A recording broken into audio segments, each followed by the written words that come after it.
Բարև ձեզ հարգելի բարեկամներ, աստրոուղեցույցի կամ աստրոնավիգատորի այսօրվա թողարկմանը կխոսեմ տրանզիտային Պլուտոնի մասին։ Առաջարկում եմ ուշադիր լսել, թե ով է իրականում Պլուտոնը և ինչպիսի հզոր հնարավորություններ է այն բացում մեր առջև։ Հարգելի բարեկամներ, ես կարող էի պատրաստել ընդամենը 3 րոպեանոց մի թեթև տեքստ և արագ հայտնել, թե ինչ է սպասվում Պլուտոնի և ջրհոսի միասնությունից, ինչպես պահանջում է սոցիալական ցանցերի թրենդային կանոնները, և դրանով իսկ հեշտությամբ բարձրացնել իմ դիտումների քանակը։ Սակայն ես հավատարիմ եմ մնում իմ սկզբունքներին, և իմ աստրոնավիգատոր էջը ստեղծված է ձեզ իսկական աստղաբանությանը խորքային կանոններին ծանոթացնելու և օբյեկտիվ գիտելիք փոխանցելու համար։ Ես չեմ ցանկանում վախեցնել ձեզ կամ կեղծ հույսեր տալ, ես ցանկանում եմ, որ դուք հասկանաք տիեզերքի իրական լեզուն։ Եվ այսպես, Պլուտոնը Արեգակի շուրջը իր մեկ ամբողջական պտույտը կատարում է մոտ 248 տարում, իսկ կենդանակերպի ամեն մի նշանի մեջ նա կարող է մնալ 13-ից մինչև 30 տարի։ Պլուտոնը այժմ դուրս է եկել իր կարմային Սատուրնի տանից, այծեղջյուրի նշանից և հյուրընկալվել է անկանխատեսելի Ուրանի նշան՝ ջրհոս։ Այնտեղ կմնա 20 տարի։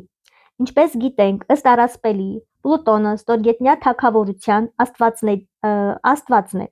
Իսկ եթե վերադառնանք մեր ժամանակաշրջան, ապա Պլուտոնը իր մեջ կրում է հանելուկային, դեռևս մինչև վերջ չուսումնասիրված հսկայական էներգիա։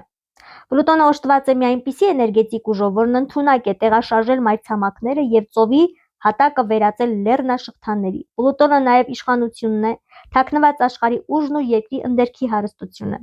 ոսկին և հանքանյութեր։ Միևնույն ժամանակ նա կարողանում է առաջացնել խորը ճգնաժամեր, հասցնել ծանր հարվածներ, ամբողջությամբ ոչնչացնելով կյանքի այս կամ այն ոլորտը։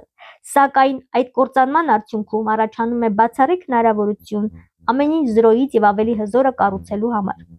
Պլուտոնը հաճախ վճռորոշ դեր է խաղում նաև բնական արհավիրքների, հրաբուխների ժայթքման և ավերիչ երկրաշարժերի ժամանակ։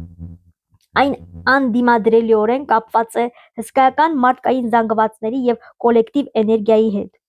Եվ եթե այն պատկերը կամ գաղափարը, որը ձգտում ու համախմբում է այդ զանգվածներին, ասոցացվում է Նեպտունի հետ, ապա այն անտեսանելի ու անկանխատեսելի ուժը, որն ի վիճակի է ստեղծել կամ հիմնահատակ կործանել վիթխարի մշակույթներ, պատմական հուշարձաններ կամ ամբողջական քաղաքակրթություններ,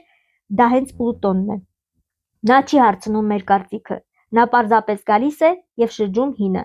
տեղը բացելով նոր դարաշրջանի համար, քանի որ Պլուտոնը տալիս է ամբողջ աշխարհը կառավարելու անհագ ձգտում, իր գաղտնի մեխանիզմներով ու ճնշմամբ ստիպելով բոլորին աշխատել իր համար։ Ուստի աստղաբանության մեջ Պլուտոնին ուղղակիորեն կապում են ֆաշիզմի, տոտալիզմի և բռնապետների հետ։ Հենց այս մոլորակի տրանսֆորմացնող կործանարար էներգիայի շնորհիվ է ստեղծվել նաև մարդկության ամենասարսափելի միջուկային զենքը։ Պլուտոնը կառավարում է այն ամենը, ինչը ունակ է մեկ վայրկյանում փոխել պատմության ընթացքը։ Աստղաբանները Պլուտոնը համարում են նաև ամենահզոր կարմային մոլորակներից մեկը։ Ըստ առասպելի, հենց նա է տեղափոխում մարդկային հոգիները հանդերձյալ աշխարհ։ Պլուտոնին հաճախ անվանում են կործանարար մեքենա կամ Ֆենիքս թռչուն։ Սակայն կարևոր է հիշել, նա քանդում է այն ամենը, ինչը արդեն երերում էր, հնացել է կամ ներսից փտել է, և հենց այդ մոխիրների վրա էլ կառուցվում է նորը։ Պլուտոնը մեզանից ազատում է հինը, որպեսզի տեղը բացի ավելի մեծ ու լուսավոր ձեռքբերումների համար։ Եվ այսպես, բարեկամներ, ես այս ամենը ձեզ պատմեցի, որպեսզի դուք ամբողջական պատկերացում ունենաք Պլուտոնի տված էներգիայից։ Իսկ ինչ կարող է բերել Պլուտոնը և ջրհոսի այս պատմական միասնությունը առաջիկա 20 տարիների ընթացքում։ Նախ, սա գիտության և բարձր տեխնոլոգիաների թռիչքն է։ Մենք ականատես կլինենք գիտության զարգացմանը, բժշկական հեղափոխությանը, երբ հնարավոր կդառնա բուժել մինչ օրս անբուժելի հիվանդությունները։ Օրինակ, դա կարող է լինել քաղցկեղը։ Ջրհոսն ազատության նշան է, ուստի Պլուտոնի ճնշման տակ այն երկրներում, որտեղ տիրում է բռնապետություն, դիկտատորները կտապալվեն և գահընկեց կլինեն։ Միևնույն ժամանակ աշխարհում կստեղծվեն նոր գերժամանակակից զենքեր։ Մեզ մնում է միայն հուսալ, որ մարդկությունը միջուկային աղետ թույլ չի տա։ Այս տրանզիտը կձևակերպի աշխարհի քաղաքական քարտեզը, կփլուզվեն հնացած միջազգային կառույցները, ինչպիսիք են, օրինակ, դրանք կարող են լինել ՄՕԿ-ը, ՄԱԿ-ը, ՆԱՏՕ-ն կամ այլ կազմակերպություններ։ Կկազմալուծվեն հին պետական համակարգերը և դրանց փոխարեն կծնվեն բոլորովին նոր դաշինքներ ու պետություններ։ Սա թվային դարաշրջանի արհեստական բանականության և տիեզերքի նվաճման այնպիսի մի ժամանակաշրջան է, որը հիմնովին կփոխի մարդկության ապագան։ Չեն բացառվում նաև մեծածավալ էկոլոգիական աղետներ, հզոր երկրաշարժեր ու հրաբուխներ, որպես հին համակարգի փլուզման և նոր աշխարհի ստեղծման ֆիզիկական դրսևորում։ Հիշեցնեմ, որ մենք խոսում ենք տրանզիտային Պլուտոնի մասին, որն առաջիկա 20 տարիների ընթացքում պատմության թաթերաբեմից կվերացնի հնացած կառույցներն ու քաղաքակրթությունները, հիմք դնելով բոլորովին նորերին։ Իսկ կա՞ արդյոք Հայաստանը այդ նոր աշխարհակարգի մեջ,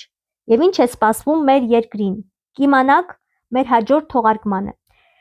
Եթե այս տեղեկությունը ձեզ դուր եկավ, ապա բաժանորդագրվեք էջին, սեղմեք հավանելու կոճակը և մնացեք աստրոնավիգատորի հետ։ Շնորհակալություն, մինչ նոր հանդիպում։